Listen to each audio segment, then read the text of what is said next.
JS কুকিংয়ে সবাইকে স্বাগত। আমি ঝুম্পা বলছি। আমি আর একটা নতুন রেসিপি নিয়ে আসলাম। রেসিপিটা হচ্ছে বেসনে পুর ভরা ছানার ডালনা। এটা করার জন্য আমি প্রথমে 3 পদ ছানা কেটে নিয়েছি। কেটে নিয়ে আর এর মধ্যে দিয়ে দিলাম 2 চামচ নারকেল কোড়া। ছানাটাকে যতটা সম্ভব জলটা ঝরিয়ে নিতে হবে। ঝরিয়ে নিয়ে 2 চামচ নারকেল কোড়া, 1/2 চামচ আদা কুচি, 2 চামচ মতো কিশমিশ, আর একটুখানি সামান্য একটু লবণ দেব। আর এখানে আমি একটু দেব চিলি ফ্লেক্স আর দেব একটু হিং দিয়ে এটাকে ভালো করে মেখে নেব, শুকনো শুকনো করে মেখে নেব। আচ্ছা, আর ওদিকে আমি করব বেসন 100 গ্রাম মতো বেসন।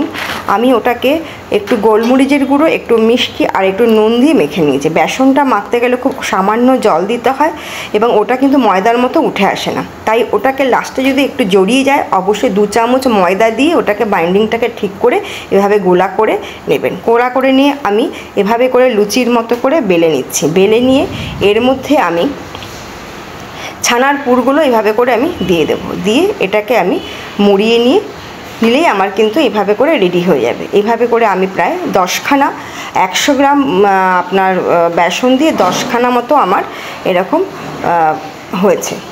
আচ্ছা, আর এখানে আমি দিয়েছি 3 পদ ছানা দিয়েছি।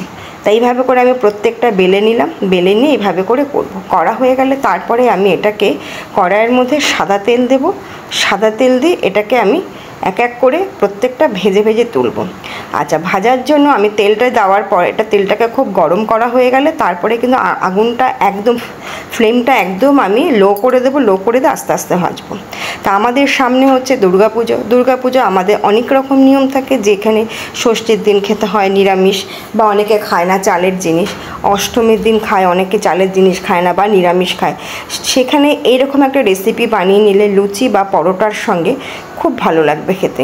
একটা নিরামিষ একটা সুন্দর একটা রেসিপি। আচ্ছা, এখানে আমি এক একটা করে বড়া সব ভেজে নিলাম। বেসনের বড়াগুলো ভেজে নিলাম। ভেজে নিয়ে তারপরে আস্তে আস্তে করে এটাকে আস্তে আস্তে করে ভাজতে হবে।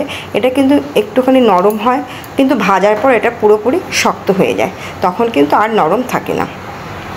আচ্ছা, এটা তৈরি করার জন্য আমি একটা মশলা বানিয়েছি।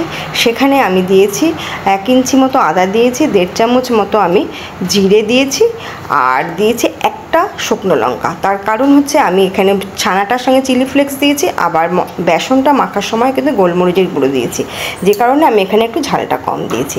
আমার ওগুলো ভাজা হওয়ার পর আমি তেলের মধ্যে দিয়ে দিলাম ঘিটা দিয়ে আমি ঘিটা গরম হলে এর মধ্যে 2টো এলাচ, একটু লবঙ্গ, একটু দারচিনি ফোড়ন দেব, আর দেব জিরে, তেজপাতা ফোড়ন দেব। দিয়ে এটাকে ভাজা ভাজা হয়ে গেলে আমি যে মশলাটা রেডি করে রেখেছি সেই মশলাটা দিয়ে এটাকে আমি কষিয়ে নেব। তা দর্শক বন্ধুরা, প্রত্যেককেই আমার ভিডিওটা প্রথম থেকে শেষ পর্যন্ত দেখার অনুরোধ রইল এবং আশা করি আপনারা দেখবেন এবং আপনারা আমার পাশে থাকবেন। আর যদি আপনাদের ভালো লাগে অবশ্যই আপনারা আমাকে কমেন্ট করবেন, সাবস্ক্রাইব করবেন এবং পাশে থাকা বেল আইকনটি প্রেস করবেন। এটাই আমি আপনাদের কাছে অনুরোধ করছি। আচ্ছা, হয়ে গেল আমার মশলাটা দেওয়া। মশলাটা আমার কষানো হচ্ছে। কষানো হয়ে গেলেই আমি এবার দিয়ে দেব, আমি আর একটা মশলা করে রেখেছি সেখানে নাকি দিয়েছি 4খানা আলমন্ড, 4খানা কাজু, আর দিয়েছি প্রায় 2-3 চামচ মতো আমি টক দই দিয়েছি। ঘরে পাতা টক দই দিয়ে একটা মশলা আমি মিক্সিতে করে নিয়েছি। করে নিয়ে সেটাকে আমি এর মধ্যে একটু কষিয়ে নেব যতক্ষণ পর্যন্ত একটু কাঁচা গন্ধ না থাকছে। আর এটা দেওয়ার পরে কিন্তু আগুনটা একটু কমিয়ে দিতে হবে, তা না হলে দই আছে, কাজু আছে, এগুলো নিচে লেগে যেতে পারে, দিতে হবে। আর এখানে স্বাদের ব্যালেন্সের জন্য আমরা অবশ্যই একটুখানি মিষ্টি ব্যবহার করব। আর মিষ্টি দিয়ে এটাকে আমি ভালো করে কষিয়ে নেব। আচ্ছা, এই রান্নাটা কিন্তু কষানো হয়ে গেলে আমি যে জলটা দেব সেই জলটা কিন্তু আমি গরম জল সবসময় রান্নায় ব্যবহার করি। গরম জলটা দিলে স্বাদটা অনেকটাই বেড়ে যায়। তো আমি দিয়ে দিলাম, এভাবে করে এটা কষাচ্ছি। কষানো হয়ে গেলে আমি এবার দিয়ে দেব বড়া, জল দিয়ে দেবো। জল দিয়ে বড়াটা দিয়ে দিলে নামিয়ে নেবো, ব্যাস আমার রেডি হয়ে যাবে। তো এইভাবে করে যদি একটা নিরামিষ আইটেম রান্না করা যায়, এটা কিন্তু লুচি, পরোটা, রুটি সবার সঙ্গে খেতে ভালো লাগবে এবং ভাতের সঙ্গেও ভালো লাগবে। এটা আমরা যে কোনো দিন নিরামিষ আইটেম হিসাবে এটা আমরা ব্যবহার করতে রান্না করতে পারি।